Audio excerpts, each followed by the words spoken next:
Bismillah. Innal hamdalillah hamdan katsiran thayyiban mubarakan fi wa asyhadu an la ilaha illallah wahdahu la syarikalah wa asyhadu anna Muhammadan abduhu wa rasuluh, amma ba'd. Alhamdulillah, pada kesempatan petang ini ba'dal maghrib 8 Rabiul Tsani 1444 Hijriah, kita lanjutkan kajian di Fakultas Ilmu Hadis dari kitab Sahih Al-Bukhari, dari kitab Tauhid, yang mana pembahasan kita masih dalam permasalahan melihat Allah Jalla wa Ala. Bismillah. Qala al-Imam Al-Bukhari rahimahullahu ta'ala. Sudah kita selesaikan kemarin hadis, atau kita ulang sedikit, ayatnya belum dibaca ya. Maka hadis yang kita baca di hadis yang lalu dari jalan Abi Wa'il wa huwa Syaqiq ibnu Salamah an Abdillah. Maka Abdullah jika diriwayatkan Abu Wa'il Syaqiq ibnu Salamah, kebanyakan Abdullah ibnu Mas'ud. Tidak usah mencari Abdullah ibnu Umar ataupun Abdullah ibnu Abbas, tapi dia Abdullah di sini ibnu Mas'ud. Dan makna dari hadis man iqtata'a malam ri'in muslimin biyaminin kadibatin, barang siapa yang dia itu mengambil hak secara zalim, harta manusia kaum muslimin, biyaminin kadibatin, dengan sumpah yang palsu.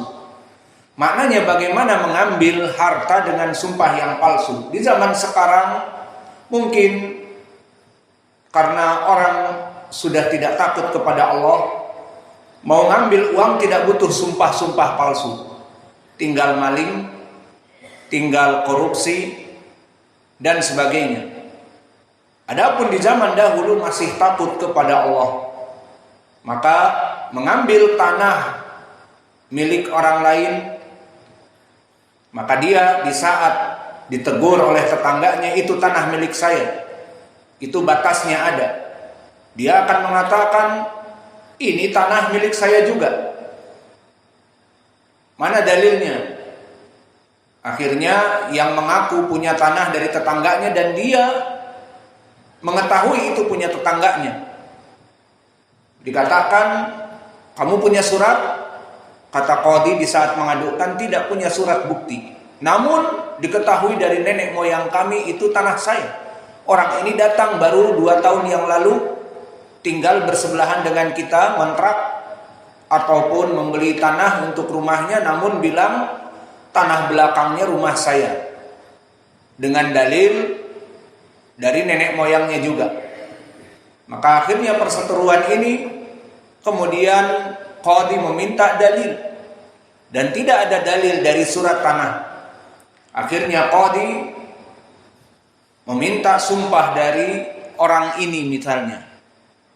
Maka dia bersumpah palsu bahwa tanah ini adalah tanah miliknya, diwasiatkan atau diwariskan kepadanya dari nenek kakeknya, ataupun sumpah untuk mengambil harta ataupun menyelamatkan dari hukum yang ada. Maka dia bersumpah. Maka di sini baik dia mengambil manfaat dari harta kaum muslimin atau menyelamatkan dari hukum, karena dia maling, takut dari tuduhan, dia bersumpah karena yang menuduh maling tidak ada bukti, maka menyelamatkan dirinya dengan sumpah. Iqabnya adalah laki Allah wa huwa alaihi ghadbanu, dia akan bertemu dengan Allah dan Allah dalam keadaan murka. Faedah dari hadis ini telah kita bahas di pelajaran yang lalu tentang half al-ghamus, bersumpah yang merupakan kedustaan, dan ini hukumnya minal kabair, dan ini dipakai di zaman orang-orang dulu masih mengagungkan nama Allah namun untuk mencuri sumpahnya. Di zaman sekarang tidak butuh lagi menggunakan seperti itu. kebanyakan orang tidak mengenal bahkan Allah dari kaum muslimin. Kemudian faedah dari hadis ini, wajah pendalilannya laki Allah, bertemu dengan Allah, maka menunjukkan bahwa bertemu dengan Allah maknanya melihat Allah. Seperti berkata Imam Ibnu Taimiyah dan muridnya Ibnu Qayyim, bahwa kalimat laqiya ijma dari ahli nahwi dan ahli lughah ilzaman. Kalimat laqiya bertemu adalah melihat. Seperti kita mengatakan laqaitu syaikha fi dars, aku bertemu dengan asy-syaikh di pelajaran, di majelis ilmu. Menunjukkan laqiya bertemu antara aku dengan syekh tersebut tatap muka paling sedikit, memberikan salam lebih dari itu, bersalaman mu'anaqah lebih dari itu. Maka ini menunjukkan bahwa pertemuan itu mengilzamkan melihat. Maka laki Allah maknanya mengilzamkan di hari kiamat kaum muslimin melihat Allah. Karena di sini lafadznya muslim dengan lafadz malum ri'i muslim. Siapa yang mencuri dari harta muslim, apalagi disebutkan biyaminin, dan makna yamin dia mengatakan wallah, berarti dia muslim. Kalau dia kafir tidak akan mengatakan wallah, tetapi wajiz gitu. Atau wabrahma, wasiwa. Alhasil itulah di sini menunjukkan bahwa dia seorang muslim. Kemudian faedah dari hadis ini juga, melihat Allah di arasatil qiyamah ada dua.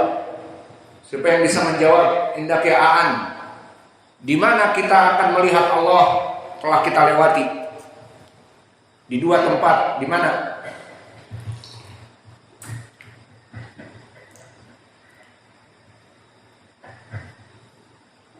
Padang mahsyar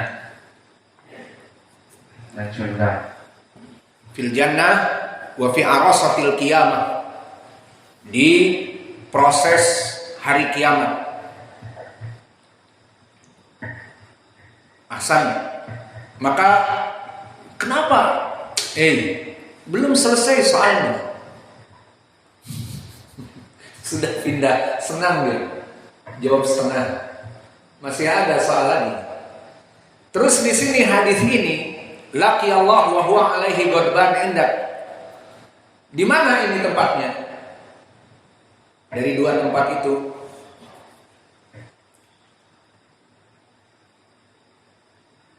Padang mahsyar. Kenapa? Kenapa tidak di surga?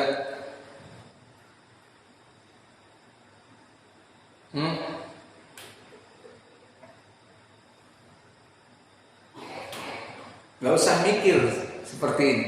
Kenapa tidak di surga? Ayo ditolong.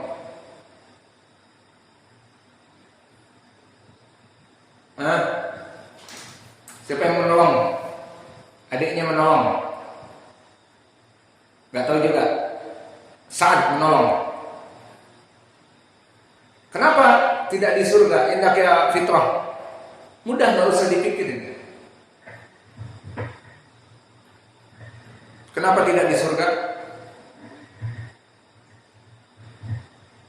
Kalau di surga Allah telah menyelamatkan mereka dari azabnya.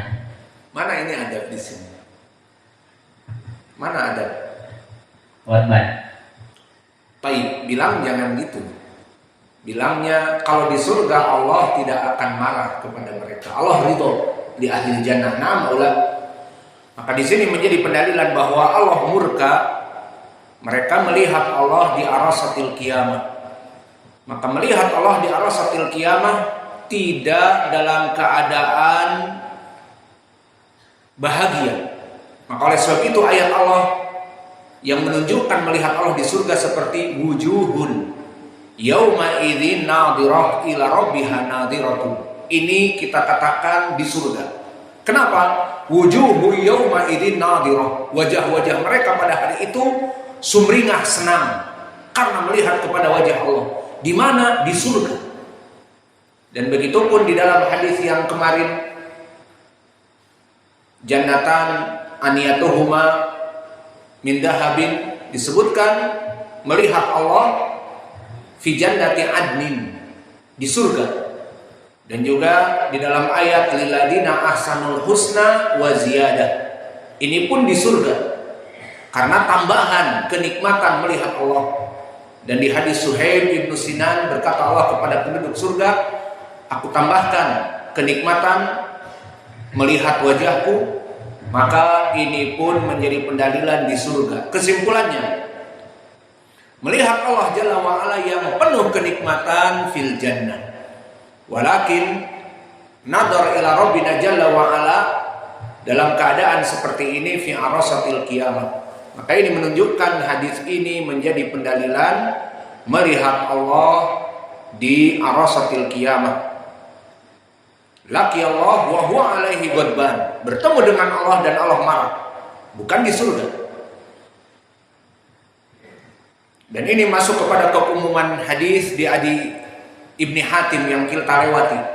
Innakum satalqauna rabbakum, atau innakum sayukalimuhumullah, innakum sayukalimullaha bighairi hijabin wala turjuman. Kalian akan berbicara dengan Allah bighairi turjuman wala hijab yahjibuhu, tanpa hijab menghijabi. Maka di sini bersifat umum. Ada yang bertemu dengan Allah dalam keadaan Allah senang padanya, ada yang bertemu dengan Allah dan Allah murka kepadanya. Di hadis ini antara dia dengan Allah tidak ada penterjemah dan dalam keadaan tanpa hijab. Maka di sini pun dari sifat melihat Allah di arasatil qiyamah. Kemudian dibacakan ayat oleh Ibnu Mas'ud. Ini menunjukkan bahwa Ibnu Mas'ud, seperti tadi kami bahas di pelajaran yang lalu, dari keutamaannya mengetahui ilmu Al-Quran. Selain dia direkomendasikan oleh Nabi agar kalian semua wahai para sahabat fastaqra'ul Quran ala arba'ah. Di antaranya adalah Abdullah bin Mas'ud, dan juga dia min ahli Al-Quran, dari tafsir dan ilmu Al-Quran. Maka di sini dia beristimbat dari ucapan Nabi yang berhubungan dengan periwayatan dia. Qala Abdullah summa qara'a Rasulullah. Maka dia meriwayatkan hadis dari hadis ini, kemudian dia juga mengingat ucapan Nabi membaca ayat ini. Dan ayat ini, innaladina yastaruna bi ahdillah wa aimanihim. Maka sungguhnya orang-orang yang memperjualbelikan dari sumpah-sumpah Allah dan juga dari janji-janji Allah, maka samanan qalilan, dengan harga yang murah saja, maknanya untuk mencari dunia. Bersumpah untuk mengambil harta kaum muslimin yang sepele saja. Maka la khalaqalahum, tidak ada bagi mereka bagian di hari akhirat. Lahum fil akhirah, tidak ada bagian. Wala yukallimuhumullah, dan Allah tidak berbicara dengan mereka. Maka di dalam hadis ini, ayat ini, wala yukallimuhumullah, Allah tidak berbicara dengan mereka, namun tidak menafikan untuk melihat mereka. Maka selesai dari hadis ini, kita masuk kepada hadis yang baru di malam ini. Hadis yang setelahnya, qala al-Imam al-Bukhari rahimahullah, haddatsana Abdullah bin Muhammad haddatsana Sufyan an Amr an Abi Saleh an Abi Hurairah. Sanadnya ma'ruf. Adapun Abdullah bin Muhammad, atau kita baca terus, an Abi Hurairah an Nabi sallallahu alaihi wa ala alihi wasallam qala salasatun la yukallimuhumullah yaumal qiyamah wa la yanzuru ilaihim. Di hari kiamat Allah tidak akan berbicara kepada tiga manusia ini, dan Allah tidak akan melihat kepada mereka. Siapa mereka itu? Pertama, rajulun halafa ala sil'atin laqad aqta biha aktsar mimma aqta wa huwa kadhibun. Seseorang yang melaksanakan jual beli dengan bersumpah, demi Allah modalku 100.000, maka aku jual kepada kalian 110 saja. Padahal dia beli 70.000. Berarti sudah 35.000. Maka dengan sumpahnya ini, modalnya hanya 100. Untung 10.000. Oh ya udahlah, fadhol. Padahal dari 100